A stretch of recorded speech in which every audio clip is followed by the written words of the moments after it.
Ndugu zangu, leo tuko online ibada hii na makanisa yetu 2141. Kusema kweli, mengine sio makanisa ya ufufuo na uzima, lakini makanisa ya watu wanaompenda Mungu na wanaopenda Tanzania. Ninaomba mnisikize kidogo.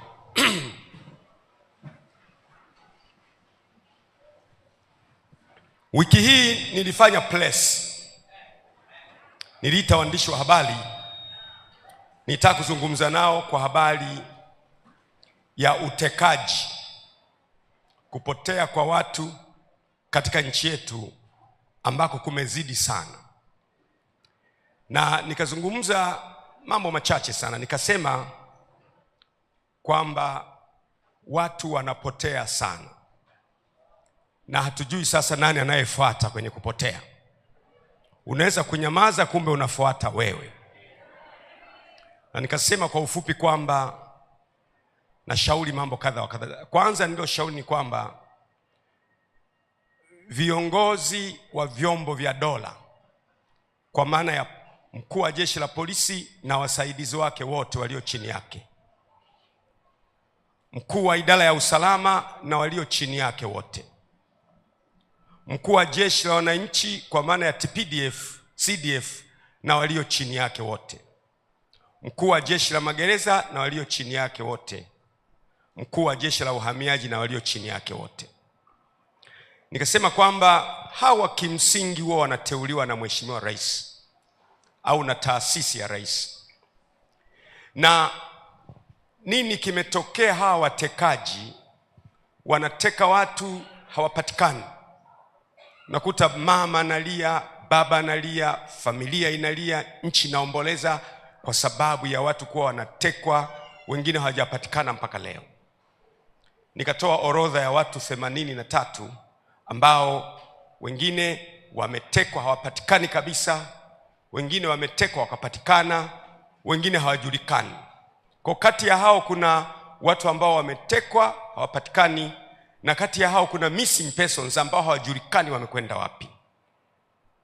Na mpaka juzi tarehe 28, Shehe wa Zanzibar, baada ya kuwa nimetoa tamko hili, Shehe wa Zanzibar, Shehe Jabil Haidar Jabil Al-Fasi, kuamkia tarehe 28 mwezi huu wa 5, juzi tu nilipotema, alichukuliwa nyumbani kwake Fuoni majira ya jioni, na maiti ikaja kuokotwa njiani, njia ya Kizimbani ya Kinumoshi, eneo la Bumbwi Sud.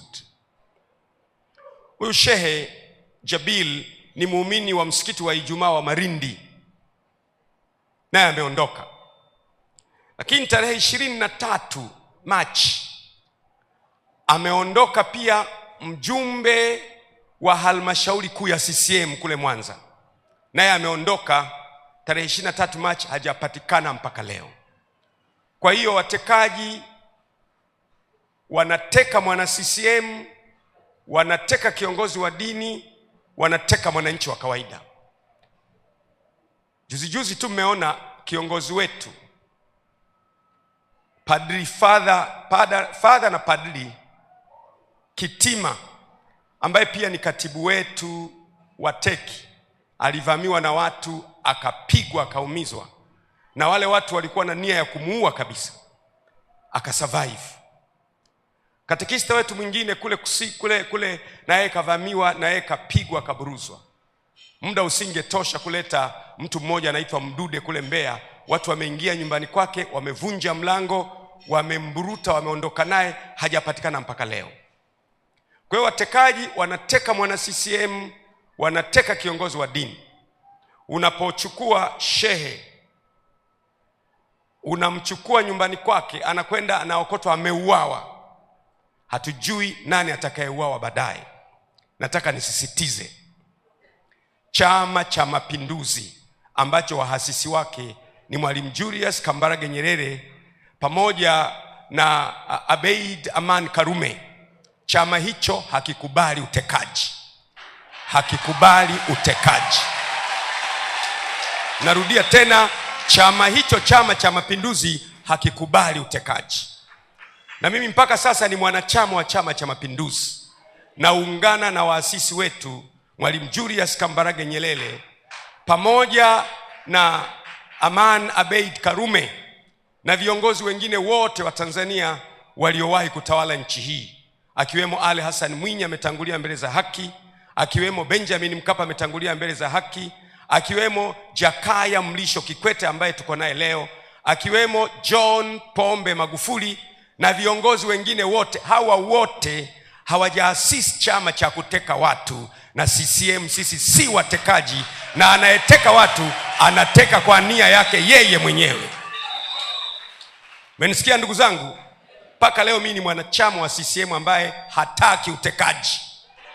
Narudia tena, sitaki utekaji. Narudia tena, sitaki utekaji na watu kupotea kwenye mazingira ya kutatanisha.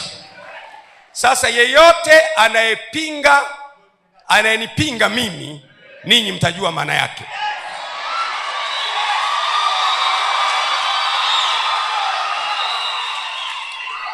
Nilitoa mifano nikasema hivi, mwanangu Jordan akitekwa leo, akachukuliwa kama alivyochukuliwa ndugu yetu Muislamu mzuri Ali Muhammad Kibao hapo Tegeta jimboni kwangu, anachukuliwa basi inasimama, anashushwa ndani na watu wanaondoka naye mchana, alafu kesho yake anaamkia ameokotwa kule Ununio jimboni kwangu kule, ameng'olewa macho na amekufa.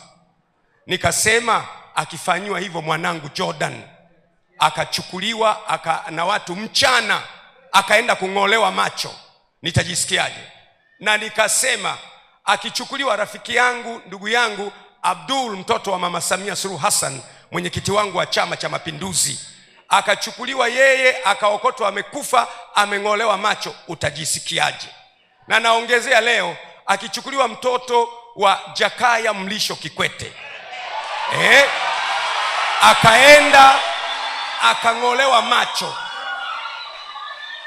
akaenda, natoa mfano, nawapa mifano, akaenda akaokotwa hana macho na amekufa, utajisikiaje?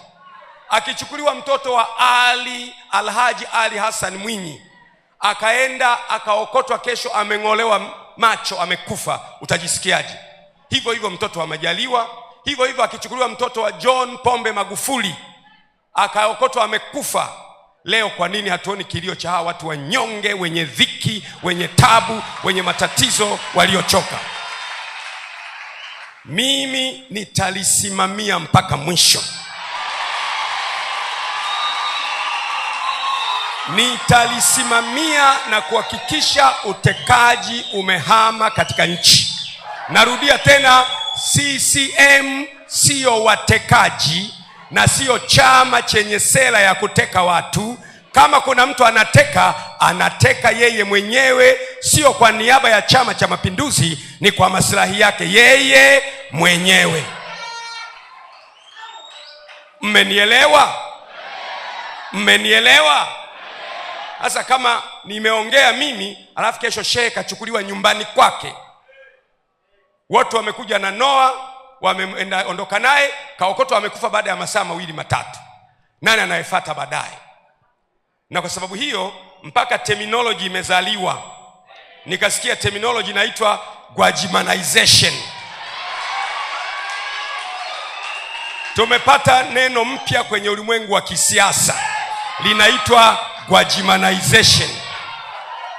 Sasa nilipoona Gwajimanization, nikataka sasa niitafasiri Gwajimanization maana yake nini.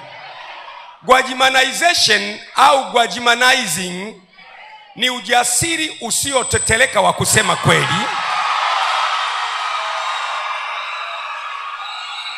haijalishi ukweli huo ni mchungu au hawapendezi walioko madarakani. Ni dhamiri thabiti ya kutetea maslahi ya taifa kuliko maslahi binafsi, na kuinua sauti kwa uthubutu mkubwa bila kuyumba kiasi cha kusababisha ivume ndani ya himaya za mamlaka na kutikisa misingi ya ufisadi na dhuluma katika nchi.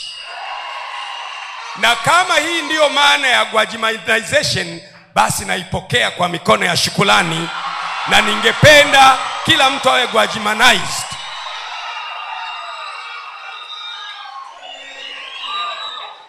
Naipokea kwa mikono ya shukrani. Ndugu zangu, nimesema maneno haya ili kufafanua place yangu, kwa sababu mnajua nyie ni kanisa.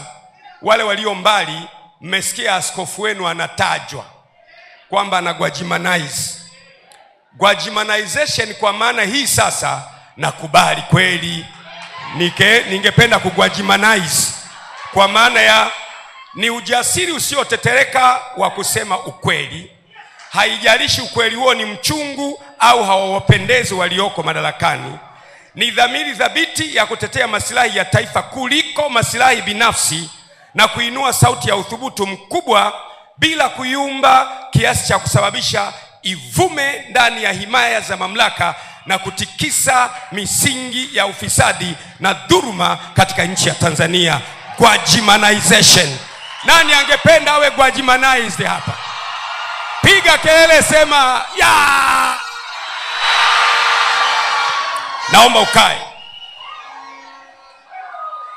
Kwa hiyo kwenye hili swala sitayumba, sitabadilika, sitapunguza msimamo, tasimama nalo mpaka kuhakikisha kila aliyetekwa amejulikana amekwenda wapi, anafanya nini.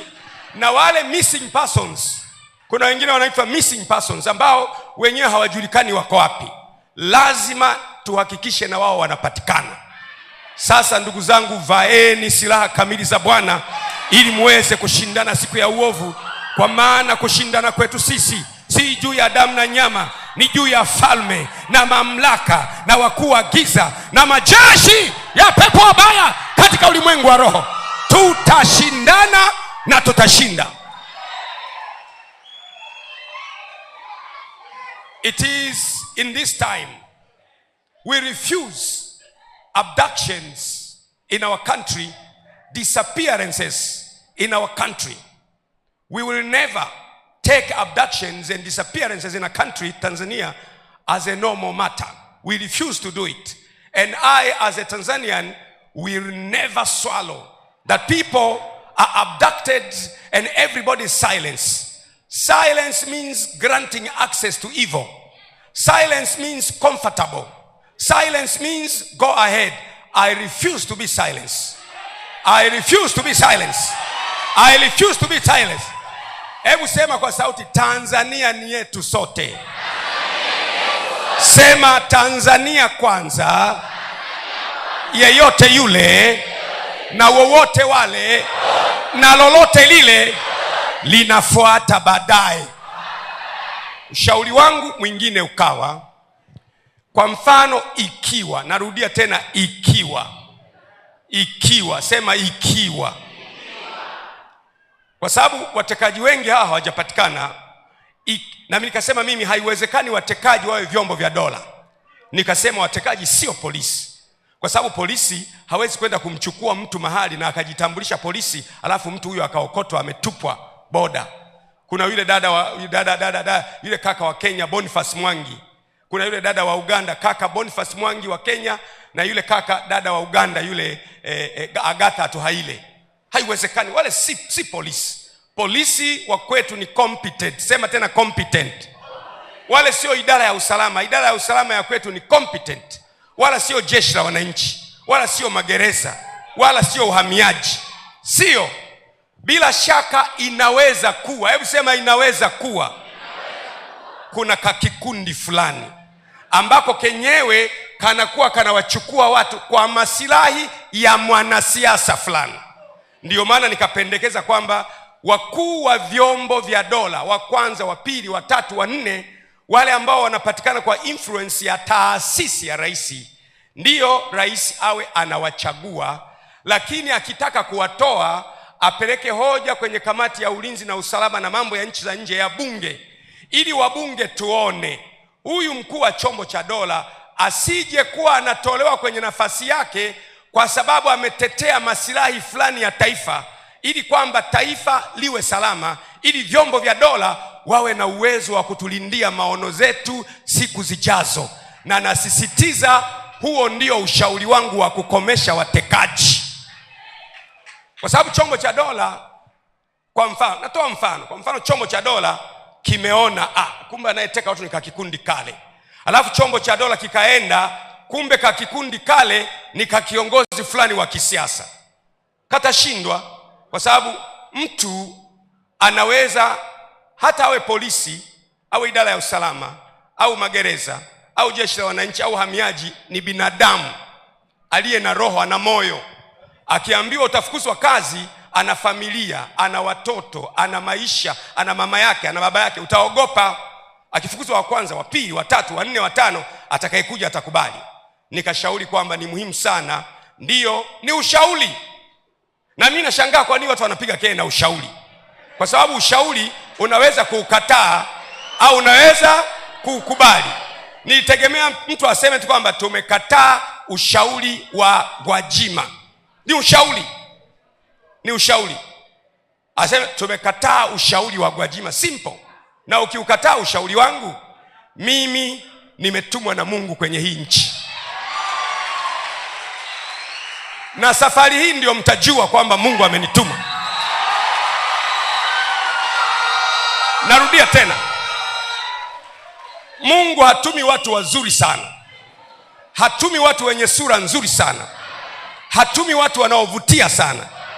Mungu anatuma watu kama anavyopenda yeye mwenyewe. Na anatuma kwenye nchi kwa ajili ya makusudi yake ya milele. Karne ya kwanza, Mungu wa mbingu na nchi alimtuma mwanae Yesu Kristo.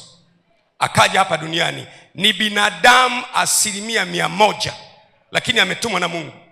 Kwenye kitabu cha Yohana imeandikwa, palitokea mtu ametumwa na Mungu, na jina lake aliitwa Yohana. Huyu alitumwa kutengeneza njia ya Yesu Kristo. Mungu anatuma watu. Baada ya miaka 500 na kitu baadaye, Mtume Muhammad sallallahu alaihi wasallam naye akaja duniani. Ndiyo maana unaona Uislamu umeenea duniani kote, naye alikuja kwa ajili ya utume wa kueneza Uislamu duniani. Kwa hiyo Mungu huwa anatuma watu kwa kusudi maalum. Na Mungu akiwatuma watu huwa anawalinda, anawatunza mpaka watimize mission waliotumwa naye katika uso wa dunia. Nataka kusema sasa, yule unayenivamia hovyo hovyo, hautaweza. Hautaweza. Yeye anilindaye hata lala wala hata sinzia, yeye aliye mkuu wa Israeli, hata acha mguu wangu usogezwe. Wao watataja magari, wao watataja farasi, wao watataja silaha zao, lakini mimi nitalitaja jina la Mwenyezi Mungu aliyeumba mbingu na nchi, akulindaye hata lala wala hata sinzia, aliye mkuu wa Israeli. Tumpigie Bwana makofi makubwa sana. Umenielewa Umenielewa Naisemea Tanzania na wasemea wa Tanzania nikiwa mwanachama wa Chama cha Mapinduzi. CCM haina sera ya utekaji. Mimi ni mjumbe wa halmashauri kuu ya Chama cha Mapinduzi taifa. Utekaji, kupotea kwa watu, sio wazo la CCM, na CCM haipotezi watu. Tupige makombola mpaka anayeteka watu atokee hadharani. Si tupige makombola. Na wana CCM, ndugu zangu, mnielewe. Napenda chama chetu, nitaendelea kukipenda, lakini utekaji na kupotea kwa watu kunaofanywa na vikundi visivyojulikana, hiyo ni leo, kesho kutwa na hata milele. Nitakataa kwa jina la Yesu. Naomba mkae. Nataka niishie hapo kwa maneno haya. Nimeyasema hayo kwa sababu sasa nimezungumzwa Tanzania nzima, na ni muhimu sana kama kiongozi wako kuzungumza Tanzania nzima. Na mimi ni mtu mwenye staha. Nimetengenezwa, nimeumbwa na staha. Ninaheshimu, siwezi kuaibisha mtu. Lakini sasa nitakapoita press inayofuata, kama watekaji wananifuatafata, nitaanika vitu hewani, moshi utatoka, hautaweza kufumbua macho yako. Narudia tena, ikiwa utaendelea kung'ang'ania, kwa sababu ni rahisi kusema kwamba, ilikuwa rahisi tu kwamba na sisi tunakataa watu kutekwa, na ushauri aliyoutoa askofu tunaukubali au tunaukataa. Nikamwona ponjoro mmoja wa hapo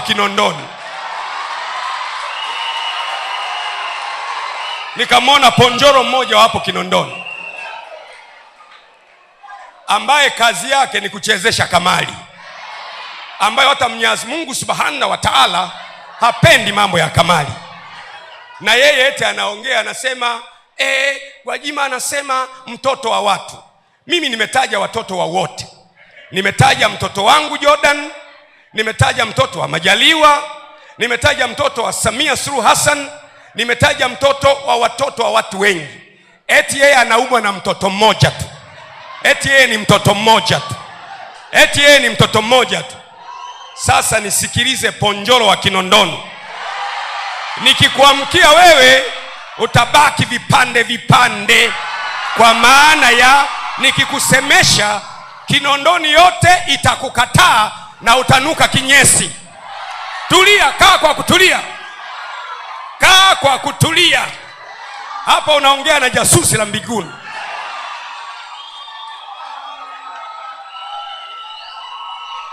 Kwa sababu mimi si nimekataa utekaji tu. Mimi nimesema Watanzania wasifanye nini? Wasitekwe. Basi. Na kama mtu asingenijibu, mimi nisingesema haya. Mimi kwa kadiri unavyonichokoza ndivyo ambavyo jitu linaamka ndani yangu.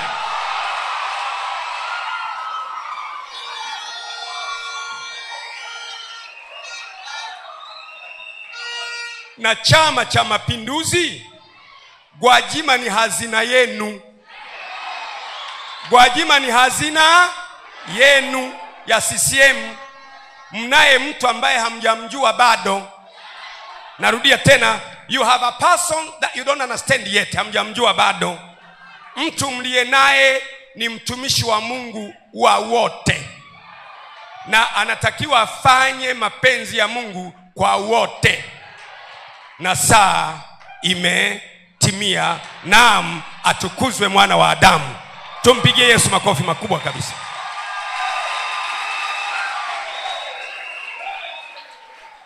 Natetea Waislamu waliotekwa, natetea Wakristo waliotekwa, natetea padiri aliyeumizwa, natetea wale ambao hawajaonekana, bila kujali chama. Kwa sababu mtu kama amekosea, si akamatwe apelekwe mahakamani? Mtu kama amekosea, si kuna taratibu za aliyekosea? Ndio maana nasema si vyombo vya dola, kwa sababu vyombo vya dola kazi yake ni kuarrest. Vyombo vya dola haviteki. Polisi hawateki. Idara ya usalama wa taifa hawateki. Jeshi la wananchi hawateki. Uhamiaji hawateki. Magereza hawateki.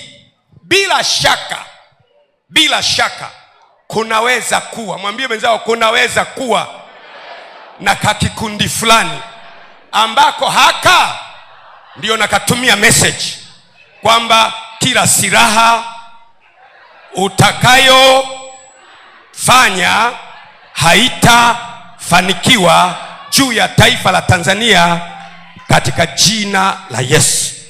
Mtu aseme haleluya. Basi nimeshatuma ujumbe, naishia hapo. Lakini nasema mtu akinichokoa nitaita press hata mara 2 kwa wiki. Nasema press nitakayoita ya pili, kama ukiendelea kunichokoa nitasema vitu utatoka moshi, huwezi kufungua macho. Lakini sasa mimi ni mtu wa staha. Hebu sema staha. Siwezi kumwaibisha mtu, na ndio maana umeniona almost miaka 4 yote nimekuwa kimya, kwa sababu sikuwa na lengo la kumwaibisha mtu. Lakini napoona utekaji, watu wanapotea, na mimi nipo kwenye taifa langu, jambo hili haliwezi kukubalika hata mara moja.